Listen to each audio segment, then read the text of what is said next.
Hi, my name is Dr. King, and I teach in the Department of Educational Foundations.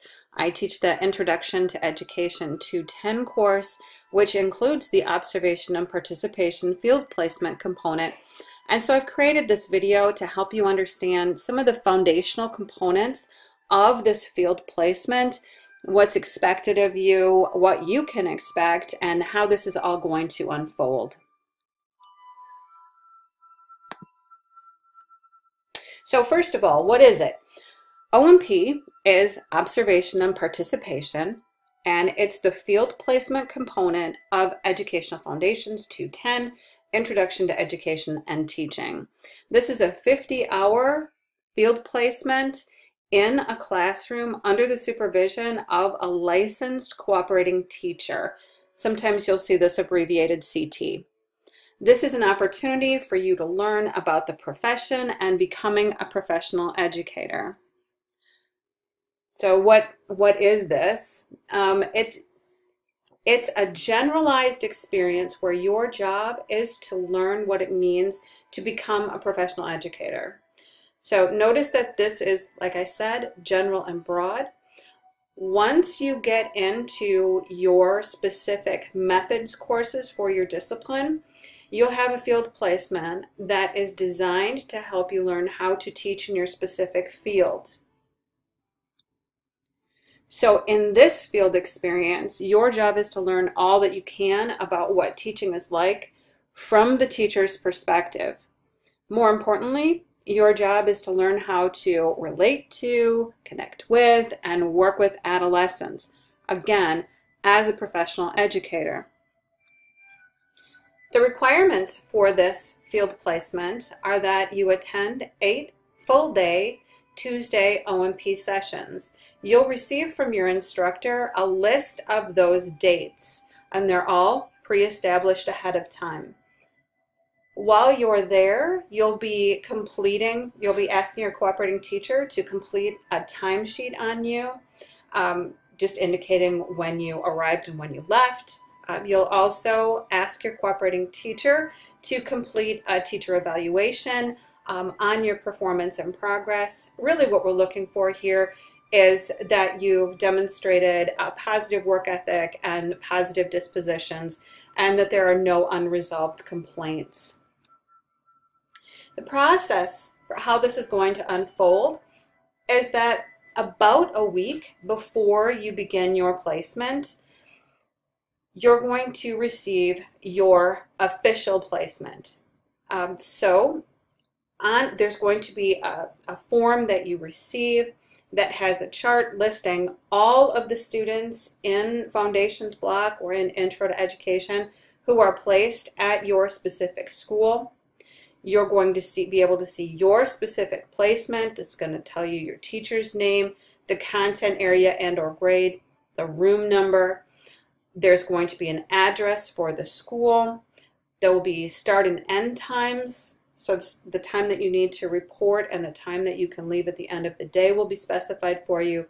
And pay attention to this. Where you need to report on your first day will also be on that sheet. So some of you are going to just go into the office and meet with a principal. Principal is going to give you a tour. Others of you will just sign in and go and meet with your cooperating teacher right away. So this form is going to give you all of those specific details that you need. Transportation. So bus transportation is not provided. You are responsible for planning your transportation. Now you can carpool, certainly.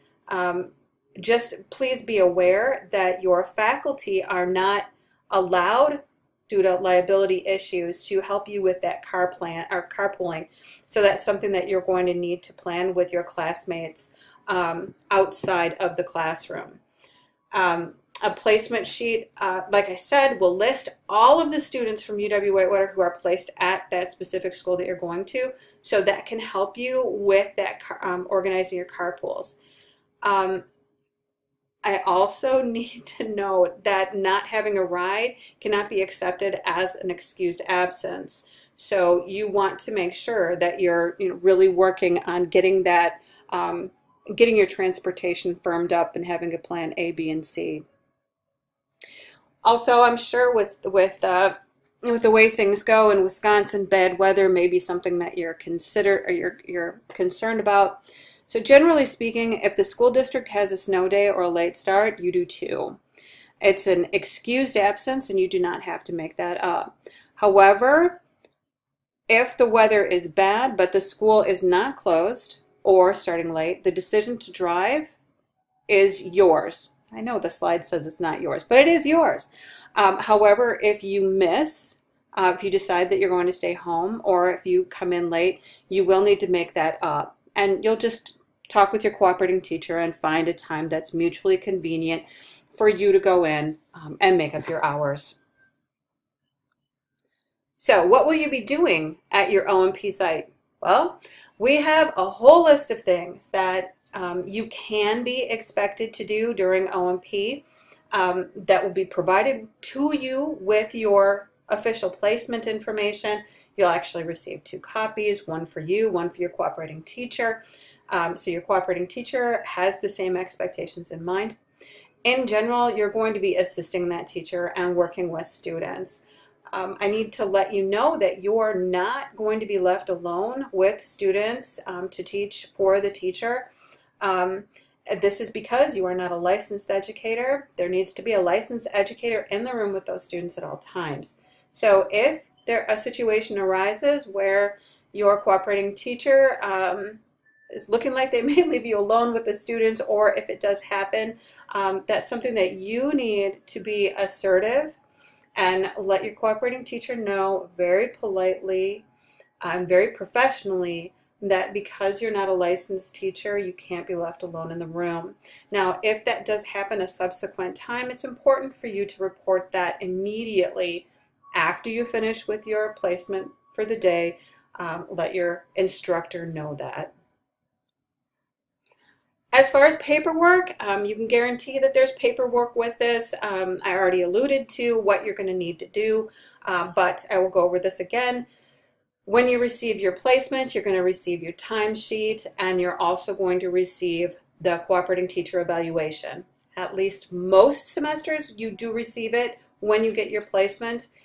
If you don't receive it when you get your placement, it will come later. Okay, so don't worry, we do have that covered, you will get it. Okay, so your timesheet. So you'll receive a timesheet, and this is for you to take to your placement every single week, have your cooperating teacher sign it. You will be turning this in, it's official paperwork. You will be turning this in at the end of your 8 weeks field placement. This goes to the Office of Field Experiences, OFE. We also call it field placement. And this is what says, yes, you completed those 50 hours. If you don't turn that timesheet in, we can't guarantee that you're going to get credit for completing your O&P. So get it in. Cooperating teacher evaluations. Now, these are forms that you'll be given to give to your cooperating teacher. You will be provided with this. It may come in the middle of the 8-week placement, but you will be receiving this.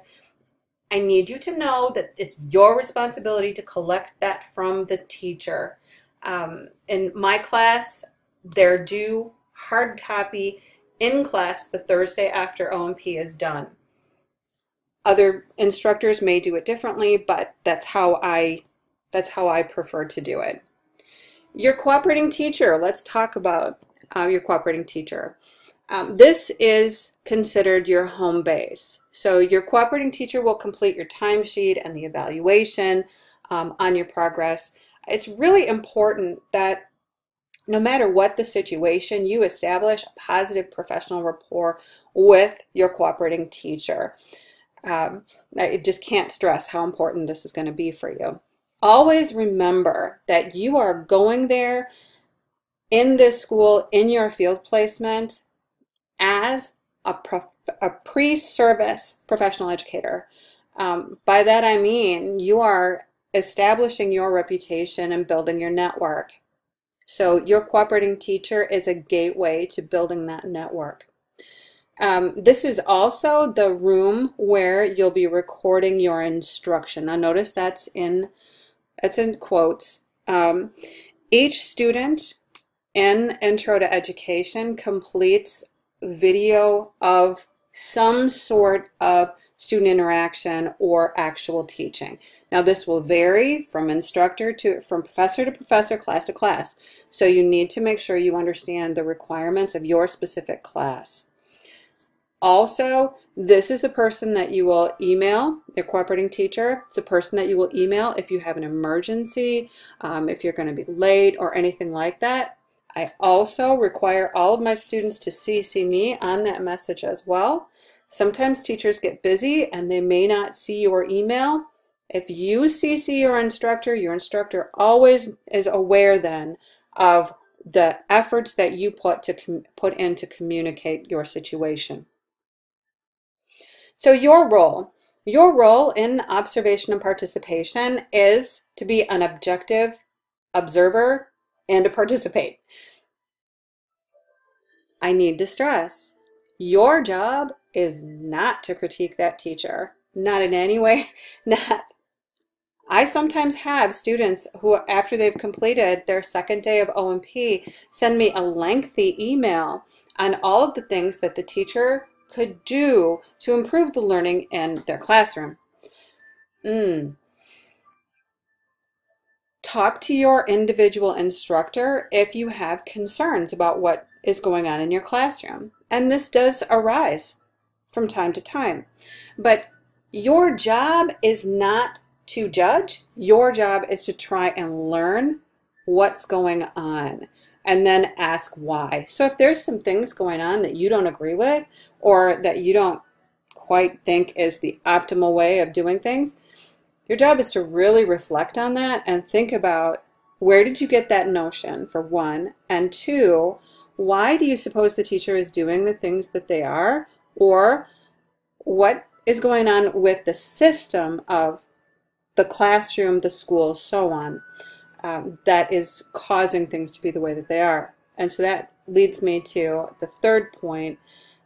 Your job is to develop an understanding of the system of education and learn about, again, becoming a professional educator. Because remember, teachers teach in a system.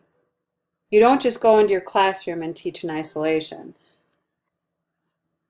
Which leads me to, you should be working to understand the context of what's going on, or the bigger picture.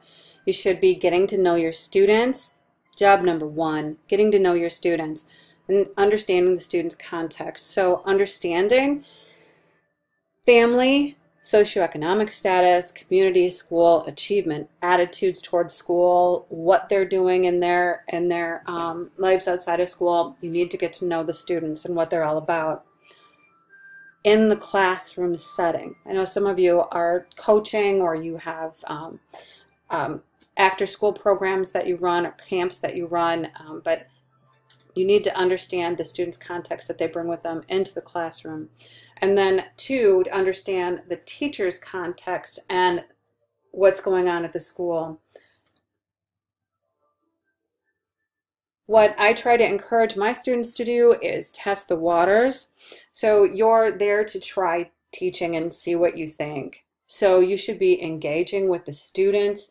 You should be, and I think this is a really great opportunity for you to push yourself beyond your comfort level and to really try and participate. Along the way, you should be self-assessing what you identify as what you need to learn and be able to do, so that you can more fully participate in your methods block, field placement, in your student teaching, and in your full-time career. I encourage you to explore broadly, introduce yourself to other teachers, the administrators, support staff. Oh gosh, get to know the support staff. Remember, those school secretaries can be your best friend. So network, meet people, create your own opportunities. There's nothing saying that you can't interview some of the other support staff. Why don't you try and job shadow one of the principals for a day? Or maybe you would like to go and see how teaching is done in an art class or another extra or special in the elementary class or elective in middle school. However, no matter what you decide that you want to do with this, if you're going to go visit some other classrooms, please remember to respect the efforts of your cooperating teacher. And if you're ever going to leave the classroom, communicate. Let them know what you're going to be doing, and make sure that they're okay with you doing and that they're not depending on you. So be very, very clear in your communication there. You should also be really focusing in on instructional design, and how does your cooperating teacher and any of the other instructors that you're able to, your other teachers you're able to see, how do they design the learning that happens in their classroom? What sorts of different instructional approaches do they use? So how are lessons started and ended?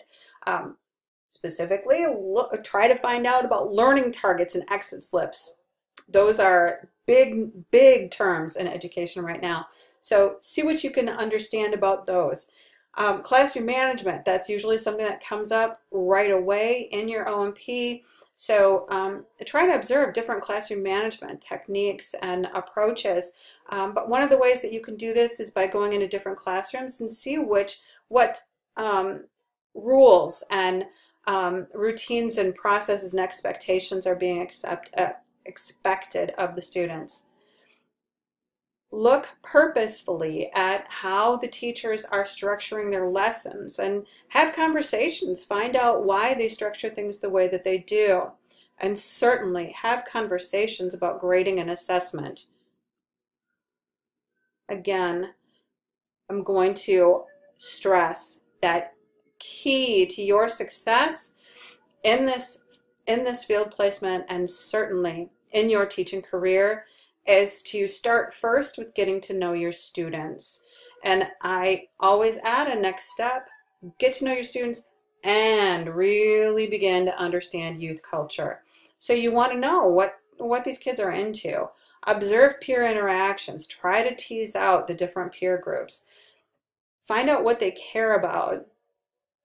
Observe for how they speak and what words that they use and their word choices. Have conversations with your students. Find out about their background. Find out about what their family life is like. Find out their attitudes about school. Do everything that you can to try and understand this age group of students better. This will only improve your effectiveness throughout O&P as well as throughout your teaching career.